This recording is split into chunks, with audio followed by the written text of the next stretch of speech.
Alléluia. Alléluia. Alléluia.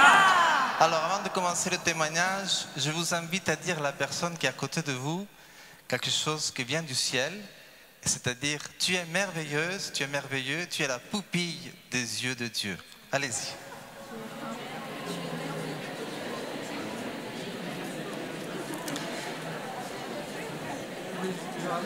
Amen, amen. Car c'est comme ça, c'est de cette manière que le Seigneur nous voit. Amen.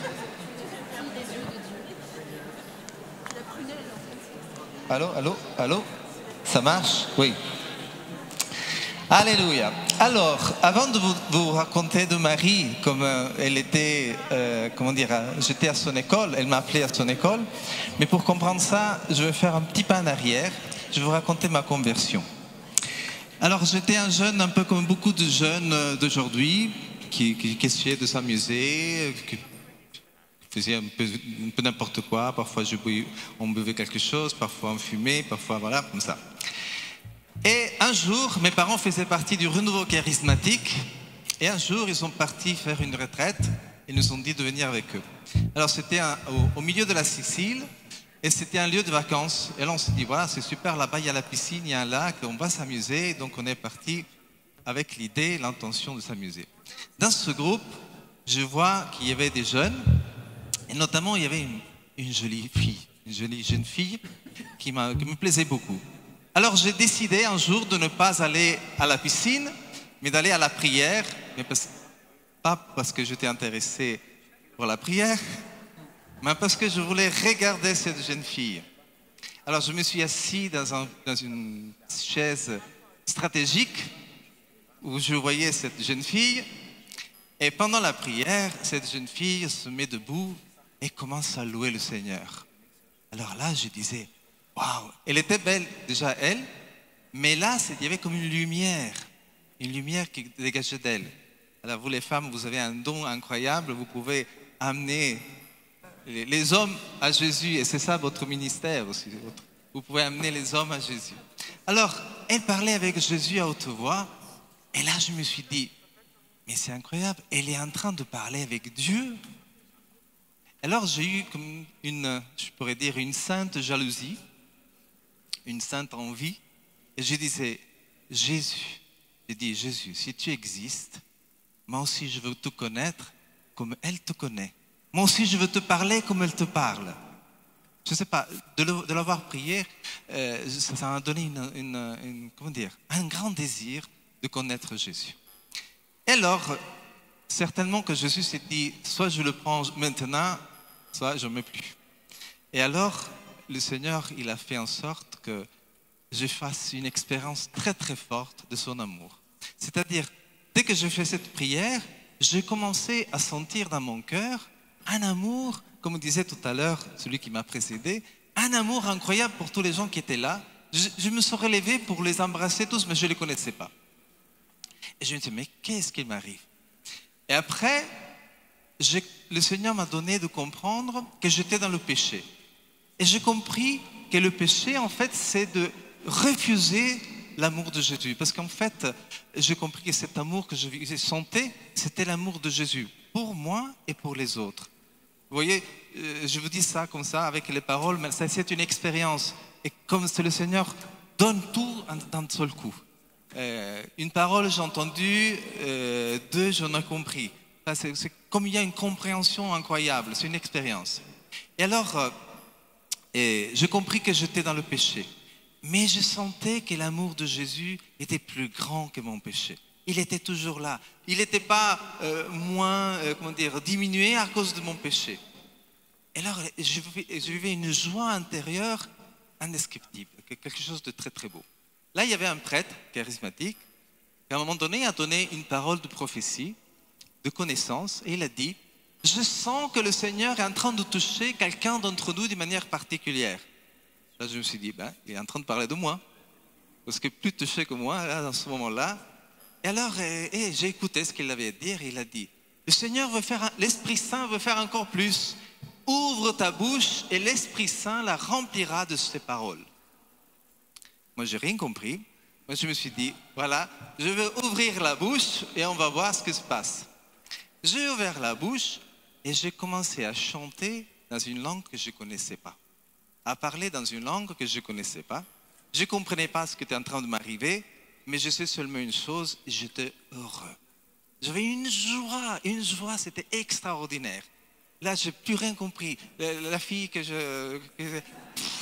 ça ne m'intéresse plus du tout. C'était incroyable. Je sentais une joie du Seigneur incroyable. À un moment donné, le prêtre dit, maintenant on prie à notre Père, après on va pour le dîner, pour le repas. Je dis, comment ça, notre Père, on s'en va? On vient juste de commencer. Je regarde la montre, il s'était passé 3 heures. 3 heures. Pour moi, c'était passé 10 minutes. C'était incroyable. Mais je vous laisse imaginer, en sortant de là-bas, je me suis dit, mais je suis fou. Je suis rentré ici pour regarder une jeune fille et je sors que je parle dans une langue bizarre, que je chante dans une langue bizarre, que je sens l'amour de Dieu. Mais qu'est-ce que c'est que ça? Je vois passer un prêtre avec une Bible sous le bras. Et alors, je lui dis, viens, et je lui racontais ce qui m'était arrivé. Et alors, le prêtre dit, je ne vais pas te répondre avec mes mots. On va demander au Seigneur. Il prend la Bible, il fait une prière, il ouvre la Bible et il tombe sur les Actes des Apôtres, chapitre 2. Descend l'Esprit Saint sur les 12 apôtres, sur Marie, et commence à parler en d'autres langues, comme ça. Je dis, voilà, ouais, comme pour moi. Et j'ai sauté de joie, c'était incroyable. Quand je suis rentré à la maison, j'ai rappelé tous mes amis à Palerme, donc dans une ville, mes amis, ce n'étaient pas des saints. Et je leur racontais tout. J'étais tellement plein d'enthousiasme, de feu de l'Esprit Saint que j'ai tout raconté. À la fin, ils se sont levés. Il y en a un qui s'est levé, il se rapproche. Je savais que tu avais fait un joint. Mais là, mais qu'est-ce que t'est arrivé? Et je ne comprenais pas. Je lui disais, mais Jésus, mais pourquoi tu as voulu que je parle avec... C'était une centaine de jeunes. Et puis un jeune qui s'approche, c'était un pote côtiste. Moi, je ne savais pas, il s'était converti le même été. Il m'a dit, tu sais, j'ai vécu quelque chose un peu semblable à la tienne, dans l'église protestante. Et c'est bizarre que tu as fait cette expérience dans l'église catholique. Alors je lui dis, mais c'est Jésus que tu aimes, parce que je ne comprenais rien du tout, protestant, catholique, pour moi c'était tout la même chose. Alors, mais c'est Jésus que tu aimes, le fils de Marie? Oui, viens, on va prier. Allez, on commence à prier, tous les deux, et on priait. Et je vous saute les détails, on a commencé à avoir des conversions, des amis qui se convertissaient, des guérisons, un paralytique qui s'est levé, a commencé à marcher, des cancers qui disparaissaient. C'était incroyable. Le Seigneur nous confirmait d'une manière extraordinaire. Bon, cette époque-là, parfois j'allais à la messe, parfois j'allais au culte protestant. Voilà, ça c'était mon background, si vous voulez. Donc j'étais moitié protestant, moitié catholique, enfin, je ne sais rien du tout. En fait, j'essayais de suivre Jésus. Après, j'ai connu la communauté de béatitude, ça m'a attiré, et je vous laisse les détails, mais bon, je suis rentré à la communauté. Et là, j'ai fait l'expérience du Saint-Sacrement. Je me suis retrouvé, il y a quelqu'un des frères qui m'a amené à la communauté, je me suis retrouvé à genoux devant le Saint-Sacrement, j'ai dit, qu'est-ce que c'est? Mais là, j'ai senti une paix profonde, je sentais une présence très forte, et alors j'ai compris c'était la présence de Jésus. Et j'étais à la communauté des béatitudes, mais toujours avec cet esprit qui était le mien, un peu protestant, un peu catholique, comme ça. J'essayais de chercher l'Esprit Saint, la communion avec l'Esprit Saint.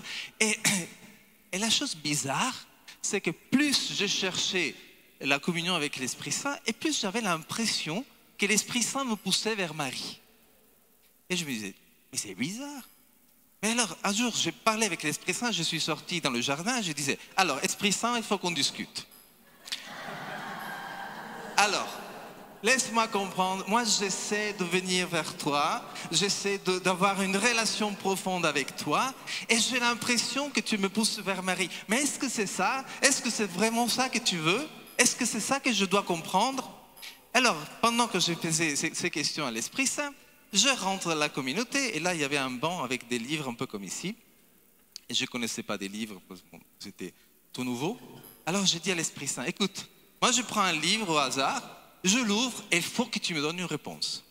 Alors, je prends un livre au hasard, je l'ouvre au hasard et je tombe sur cette phrase.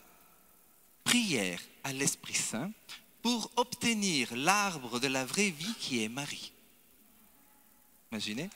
C'était le livre de Saint-Louis-Marie Grignon de Montfort, Le secret de Marie. Alors j'ai compris que l'Esprit Saint voulait me pousser vers Marie, même si je ne comprenais pas. Mais alors là, je commençais, quand je priais le chapelet, je sentais la présence de Dieu, donc je commençais à prier le chapelet. Je ne comprenais pas, le chapelet, ce n'était pas vraiment mon truc, mais bon, c'est l'Esprit Saint qui voulait ça, et donc j'obéissais à l'Esprit Saint. Après, bon, je vous passe des détails, j'étais parti dans la communauté des Béatitudes faire des études de philosophie à Blagnac, en France. C'est là que j'ai appris le français. Donc, pendant que je faisais ces études, un jour, j'étais à l'adoration et j'entends une voix intérieure qui me dit « Agostino, va à Medjugorje ». Je me dis « Mais qu'est-ce que c'est que ce truc ?»« Va à Medjugorje ». Moi, je ne connaissais pas du tout Medjugorje. Et je pensais que c'était en fait une pensée qui me venait dans ma tête. Mais ça venait de plus en plus insistante. Va à Medjugorje. Moi, une fois, j'avais vu un livre de Medjugorje et je me dis, bon, ça, c'est les dévotions pour les petites vieilles. Et ça, c'était mon idée de Medjugorje. Je vous laisse imaginer. Et tous les jours, à chaque fois que j'allais à l'adoration, je sentais cette voix intérieure, Agostino, va à Medjugorje, de plus en plus insistante. Alors je me suis dit, mais qu'est-ce que c'est ça? Maintenant tu es en France, tu as appris le français, tu es en train d'étudier la philosophie, mais qu'est-ce que tu vas aller faire à Medjugorje? Et là, cette voix qui me dit, mon école est plus importante que la philosophie. Alors là, c'était comme un tremblement dedans de moi. Parce que je comprenais que ce n'était pas ma pensée, mais je me disais, mais alors c'est la Sainte Vierge qui est en train de me parler, qu'elle veut que j'aille à Medjugorje. Alors, j'ai voulu un petit peu briser la glace avec la Sainte Vierge, et je lui ai dit, écoute, si c'est toi qui es en train de me parler, si tu veux que j'aille à Medjugorje, je ne peux pas te dire non, mais je vais être sûr que cette voix que j'entends, c'est la tienne. Alors, je te demande une chose, un signe. Et le signe que je te demande, c'est que je ne dirai rien à personne de notre conversation, mais il faut que toi, tu parles avec les bergers de la communauté, les responsables, et que les responsables viennent me parler et qu'ils m'envoient à Medjugorje.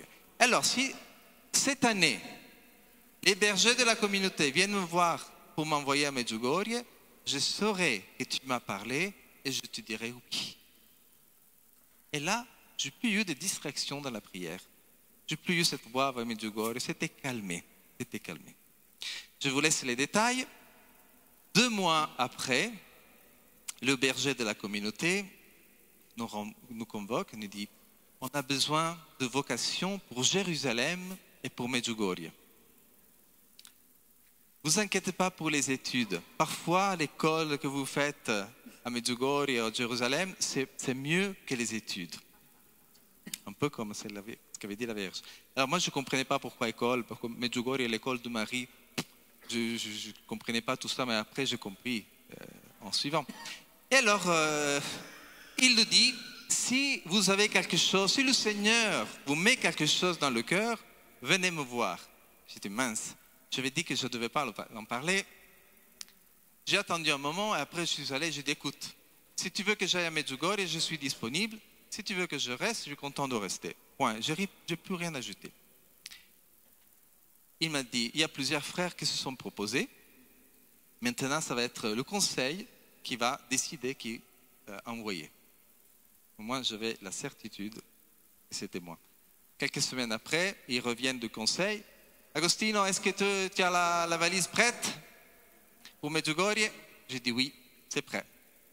Et je suis parti pour Medjugorje, en passant par la Sicile, pour mes parents, parce que c'était en 92, il y avait la guerre qui avait commencé à Medjugorje, donc voilà, c'était un temps assez particulier.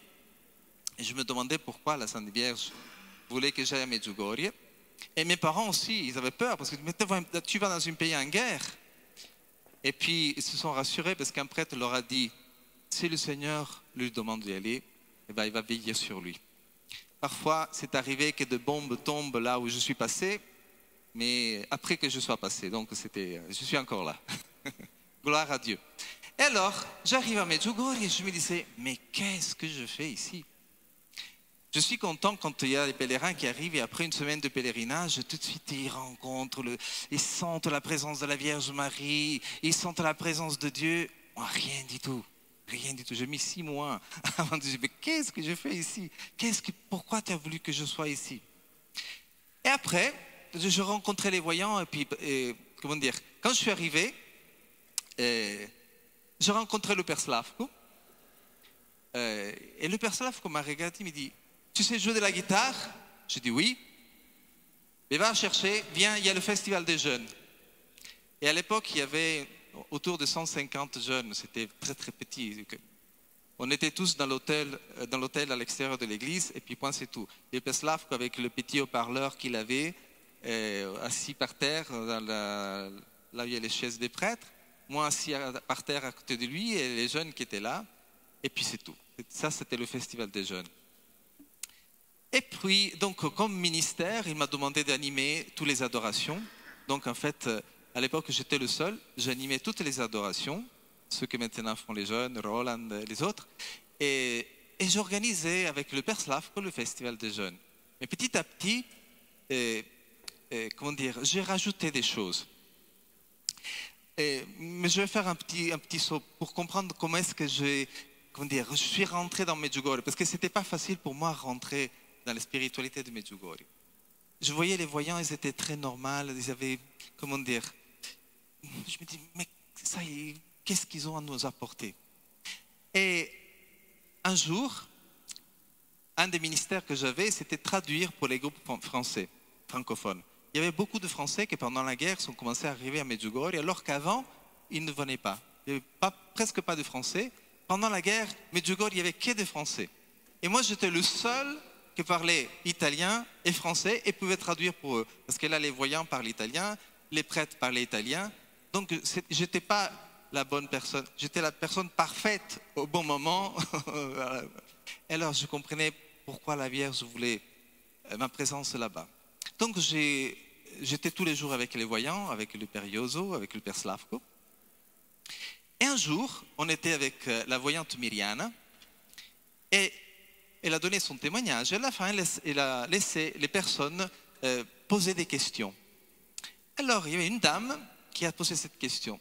Mais comment ça se fait que la Sainte Vierge, qui dit qu'il nous aime, puisse nous demander de jeûner? La voyante Miriana, elle est restée un petit peu comme ça, elle a donné une réponse, mais cette réponse, ça ne m'a pas convaincu du tout. C'était quelque chose de bizarre. Elle était comme prise au dépourvu, elle ne savait pas quoi répondre en fait. Après, le groupe s'en est allé, on est resté avec Myriam, on a commencé à parler, et Myriam m'a dit, moi je ne comprends pas les questions des gens. Moi, je vais voir la Sainte Vierge. Je ne savais pas que la Sainte Vierge pouvait apparaître aux personnes. Ici, on ne savait pas de Lourdes, on ne savait pas de Fatima. Alors, quand je vois la Sainte Vierge qui vient me voir, qui m'apparaît, je me dis, mais qu'est-ce qui est en train d'arriver pour que la Vierge se fasse voir? C'est quoi? C'est la fin du monde? Il y a quelque chose d'important qui arrive? Parce que si ce n'était pas quelque chose d'important, la Sainte Vierge ne se ferait pas voir par moi.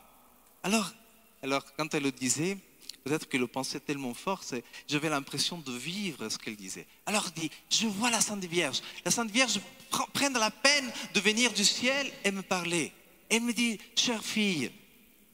Alors là, je vous demande d'essayer d'imaginer la scène. Voilà, vous voyez la Sainte Vierge. La Sainte Vierge vous apparaît. Elle te dit, chère fille, cher enfant, j'ai besoin que tu pries. J'ai besoin que tu jeûnes.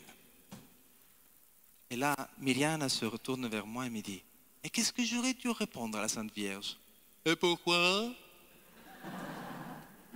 Elle m'a dit comme ça, Myriam, elle m'a dit comme ça. Et là, j'ai compris. Là, c'était quelque chose comme une effusion du Saint-Esprit qui se renouvelait. Et j'ai compris que, en fait, c'était quelque chose de réel. Et que la Vierge avait un projet important pour nous à travers Medjugorje. J'ai commencé à relire les messages. Avant, je lisais les messages et c'était le philosophe, celui qui étudiait la philosophie. Moi, ça, c'est trop simple. Mais la Vierge nous dit des choses trop banales, trop simples. après cette expérience, je réalisais les messages, je me dis, mais c'est incroyable, mais c'est tellement profond. Mais attends, mais j'ai jamais lu ce message. Comment ça se fait qu'avant, il me semblait banal et trop simple, et puis là, il me semble aussi profonde, aussi forte. Et là, j'ai compris que ce n'était pas les messages qui avaient changé, c'était moi. Parce qu'avant, c'était le philosophe qui essayait de comprendre ces messages. Et après, c'était plus le philosophe, c'était l'enfant, le fils. Et à qui la mère lui disait, voilà, j'ai besoin que tu pries, j'ai besoin que tu jeûnes, j'ai besoin que tu fasses ci, que tu fasses ça. Et si elle le disait, c'était parce que c'était important. C'était pas parce qu'elle n'avait rien à faire dans le ciel, elle vient se faire une promenade dans la terre. Donc là, je suis rentré un peu plus dans les messages de Medjugorje. Après, je suis reparti pour continuer les études, mais la Vierge à nouveau me demandait de repartir à Medjugorje. Là, je ne voulais pas, j'avais quelque chose, je ne voulais pas. Le Père Slavko a téléphoné à Ephraim, le fondateur des Béatitudes, il dit, il faut que tu me renvoies à Agostino.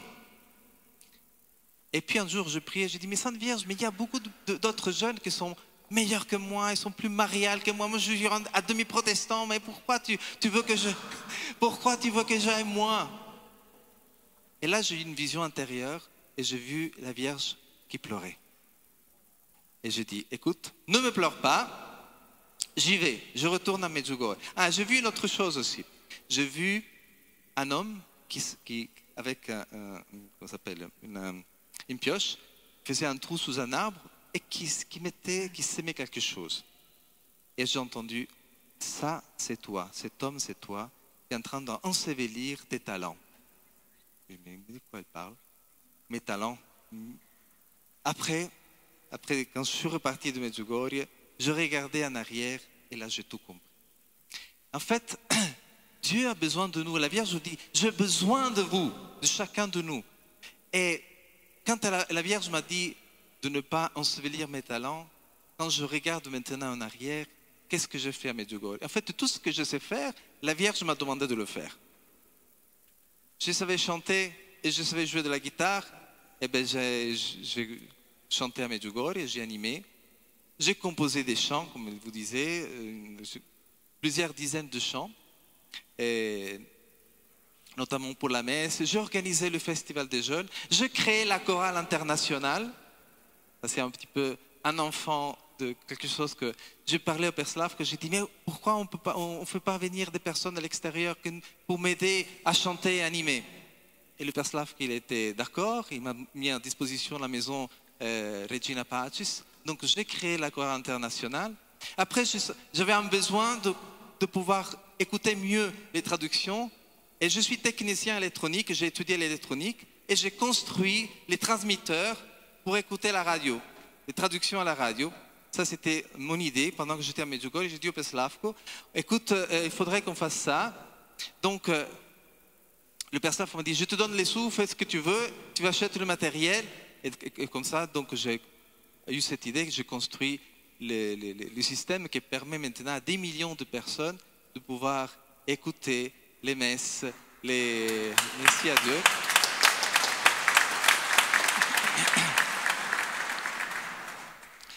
Un jour, je disais au Seigneur, voilà, il y a le festival des jeunes, je voudrais une messe jeune pour les jeunes.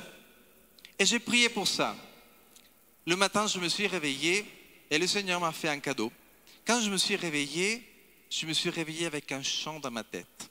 Et ce chant faisait Gloria, Gloria, in excelsis Dei. J'ai dit, waouh, ça c'est génial. Je suis couru dans mon studio, j'ai commencé à l'écrire.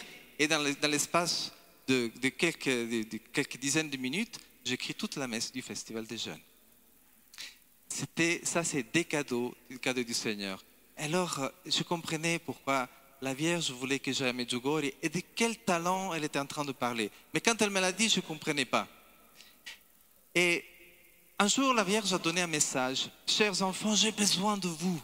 Sans vous, je ne peux pas réaliser mes projets. Et ça, ce n'était pas seulement pour les voyants, mais c'est pour chacun de nous. Soyez mes mains tendues pour l'humanité. Je vous invite à vous regarder vos mains. Regardez vos mains. Regardez vos mains. Ces mains que vous regardez, la Vierge désire que ce soit ses mains étendues pour l'humanité. Que vos mains soient les mains de Marie. Que votre bouche soit la bouche de Marie. Que votre cœur soit le cœur de Dieu, de Jésus, pour cette humanité qui est dans la détresse. Et quand j'ai entendu ça, j'ai dit, Marie, si tu as besoin de moi pour réaliser tes projets, tu es vraiment désespérée. Et la Vierge m'a répondu et m'a dit, si je suis désespérée, si tu voyais toutes les âmes qui finissent à l'enfer.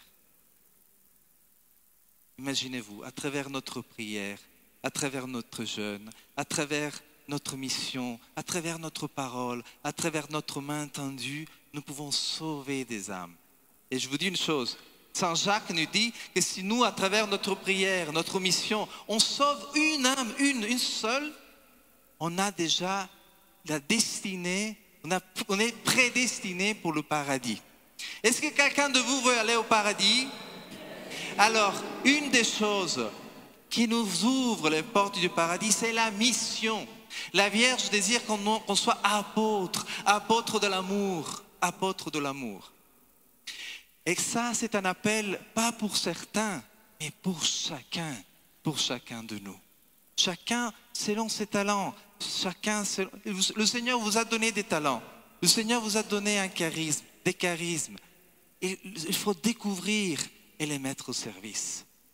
Vous êtes Dieu dans ce monde. Dit Saint Paul, on est les ambassadeurs du Christ. Tout à l'heure, Milona disait, on est arrivé comme les ambassadeurs du Christ. C'est quelque chose. Mais chacun de nous, on est ambassadeur du Christ. Il faut rentrer dans cette dimension. Voilà l'école de Marie. Voilà l'école de Marie. Elle nous appelle, elle nous forme par la prière, par les sacrements, la messe, la lecture de la Bible. Et là, quand elle a dit, lisez la Bible, elle a donné ce message en pleurant. Vous les catholiques, vous les chrétiens, vous ne lisez plus la Bible. Et ça, à différence des autres messages, elle a donné en pleurant. Lisez la Bible. Parce que la Bible, c'est la parole de Dieu. Quand on se remplit de la parole de Dieu, après, quand on ouvre la bouche, on parle de la parole de Dieu. Donc, on sème la parole de Dieu, on parle de la parole de Dieu. Alors, le Seigneur désire cette chose pour chacun de nous. Après le Seigneur, et je conclue avec ça, quand c'était fini le temps à Medjugorje, on est resté 7 ans. Et je vous dis, le premier festival, il y avait 150 jeunes. Le dernier que j'ai organisé en 1999, il y en avait 30 000. Et c'était organisé à peu près comme il est organisé maintenant. Donc avec tout ce qu'il y a maintenant en fait. Et après le Seigneur m'a demandé de rentrer en Italie. Et le Père Ioso ne voulait pas. Mais il a eu une vision. Et la vision, c'est qu'il y avait une petite plante que le Seigneur prenait pour ramener ailleurs, pour qu'elle puisse porter des fruits ailleurs. Alors il est venu me voir, le Père Ioso m'a dit, je t'ai convaincu que tu étais dans l'erreur. Parce que tu ne devais pas t'en aller de Medjugorje.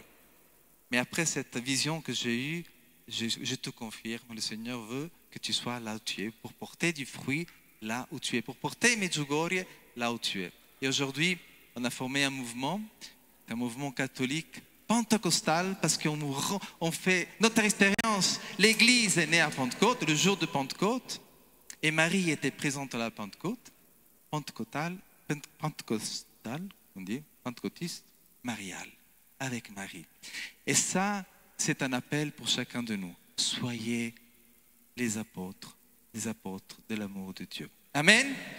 Et que le Seigneur vous bénisse.